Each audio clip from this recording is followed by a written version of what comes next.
शिवानी साळुंखे, तुम्ही पाहताय राजमुद्रा न्यूज। संयुक्त कृती समितीतर्फे एसटी कामगारांनी सातारा एसटी स्टँड परिसरात विविध मागण्यांसाठी बेमुदत उपोषणाला सुरुवात केली असून आज दुसऱ्या दिवशी उपोषणस्थळी खासदार उदयनराजे भोसले यांनी उपोषणकर्त्यांची भेट घेऊन संबंधित विभागाने कर्मचाऱ्यांच्या मागण्या तात्काळ मंजूर कराव्यात अशी मागणी केली आहे। संयुक्त कृती समितीच्या प्रमुख मागण्यांपैकी थकीत महागाई भत्ता, वाढीव घर भाडे, दिवाळी बोनस, वेळेत पगार अशा अनेक मागण्यांसाठी एसटी कामगारांनी हे बेमुदत उपोषण सुरू केले आहे। नको नको कोणाची आहे सत्तेत कोण आहे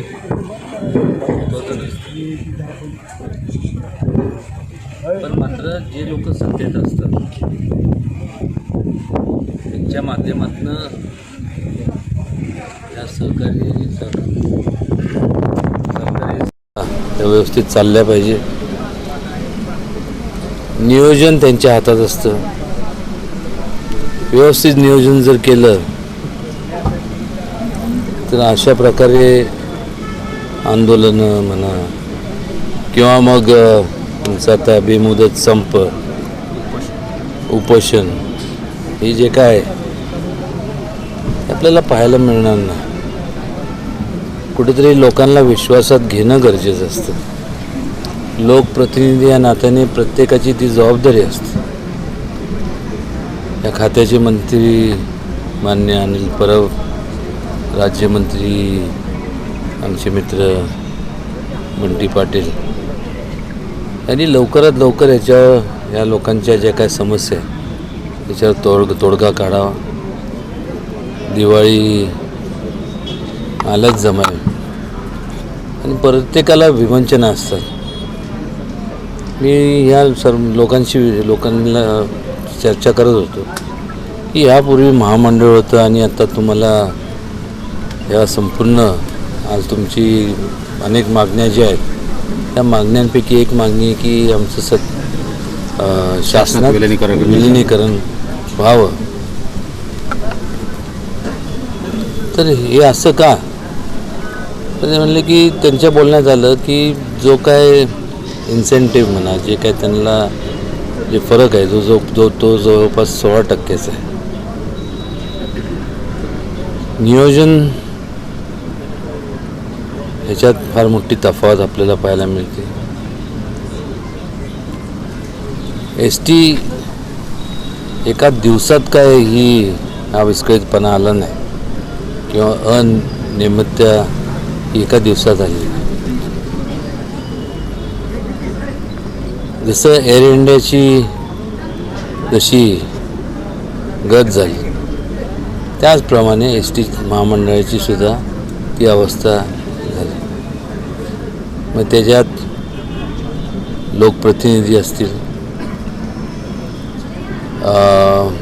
अधिकारी वर्ग या सर्वांनी जर व्यवस्थित ते हा प्रश्न जर हाताळला असता, कुठले चांगले रूट्स आहेत किंवा एखाद्या रूटवरती समजा एवढी मोठी बस पाठवण्याच्या ऐवजी ते डिझेल, शेवटी तुम्हाला त्या गाडीचं ॲव्हरेज, त्या रूटवरती जी जाणारी संख्या आहे ही सुद्धा ह्याचं संपूर्ण आढावा घेणं गरजेचं होतं। कारण की एखादी मोठी जी बस आहे त्यात फक्त एखादा दुसरा प्रवासी किंवा काय काय ठिकाणी वेळेस रिकाम्या बसेस जातात, त्याच्याऐवजी छोट्या बसेस, मिनी बस ज्याला आपण म्हणतो, असं केलं असतं तर ते जास्त संयुक्त ठरलं असतं आणि सर्वसामान्य माणसांचं आजसुद्धा आडबाजूला जे काय त्यांचं दळणवळणचं जे काय वाहन आहे हे एस टी महामंडळच आहे। ते बंद करून तर चालणार नाही। ठिकठिकाणी माहीत नाही पण नियोजन अभावी सगळीकडे जाता प्रायव्हेटायझेशन आपल्याला झालेलं पाहायला मिळतं। असं वाटतं की आता ही जी लोकशाही आहे भारताची, याची दिशा ज्या दिशेने चालली आहे ते अमेरिकेत जशी लोकशाही आहे तशीच काळांतराने होणार. कारण त्या देशामध्ये एक तुमचं करन्सी सोडली, नोटा सोडल्या, तर बाकी सगळंच प्रायव्हेट आहे. व्हायला नको होतं, पण होताना दिसतंय. बऱ्याचशा इथं उत्तर काय एक 5-10 मिनटात काय मी माझ्या मनोगतात मी सांगू शकत नाही, पण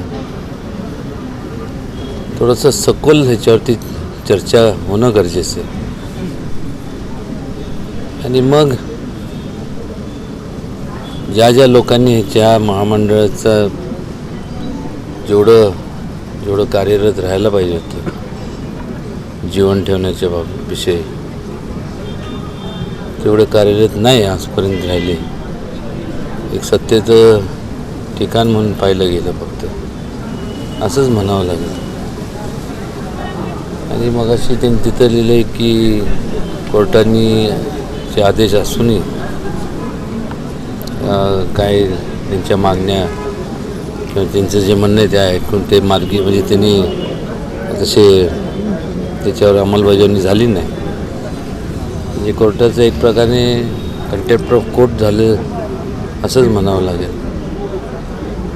ह्या सर्व जे काही कर्मचारी त्यांच्या भावना समजून लवकरात लवकर ह्याच्यातनं तोडगा काढावा.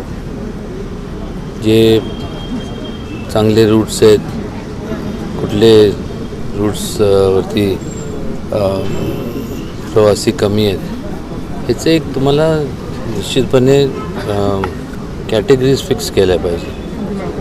आणि त्या प्रकारे ज्या बसेस आहेत त्यासुद्धा आता म्हणजे काय त्याचं डिझेलचं कन्झम्पशन जर पाहिलं किंवा त्याचं परफॉर्मन्स अप टू मार्क नाही आहे, ते स्क्रॅप करून नव्याने जर काही छोट्या बसेस घेता येईल, या सगळ्याची तरी जरा साधक बाधक चर्चा करून हे मंडळाचे कसं टिकल. आणि अनेक लाखोनी जे लोक आहेत या महामंडळात कार्यरत आहेत, त्यांचं कुटुंब त्यांच्यावरती अवलंबून आहे. कुठल्याही प्रकारे त्यांचा उदरनिर्वाह जो आहे ह्याच्यावर गदा येता कामा नये. ही प्रत्येकाची जशी कल्पना आहे तशीच माझीसुद्धा प्रामाणिक कल्पना आहे. मी निश्चितपणे माझ्या परीने मुख्यमंत्री असतील, ह्या खात्याचे मंत्री, राज्यमंत्री यांची चर्चा करीन आणि लवकरात लवकर मार्ग निघावा अशी प्रार्थना करतो.